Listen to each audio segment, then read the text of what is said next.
Minister of Agriculture Mahinda Amaravira, who attended a media briefing held at the Presidential Media Centre today, revealed that Sri Lanka has sowed 512,000 hectares of paddy fields for the first time in a decade, while commending President Ranil Wickremesinghe's fertilizer policy. When the president was appointed, agrarian communities were on the streets. They were helpless and on edge. Young men and women of agrarian families had abandoned their fields while some flew abroad. Our greatest challenge was how to redirect them to the fields during such a time.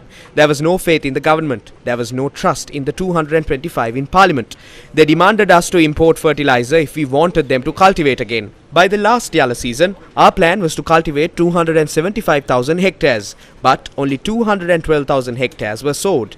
By that time, Ranil Wickremesinghe provided us with 65,000 metric tons of fertilizer under an Indian credit line. That was not something we could have obtained through the credit line. We were provided fertilizer imported from Oman. However, as a result of a discussion between the President and the Indian Prime Minister, the 65,000 metric tons were provided. That is when farmers started to cultivate. The estimated number was to cultivate 275,000 hectares, of which 212,000 hectares were cultivated. But we were able to cultivate a record 512,000 hectares after a decade. වාර්තාගත විදියට අවුරුදු 10කට පස්සේ වැඩිම වගාකර කන්නේ බවට පත් කරන්න.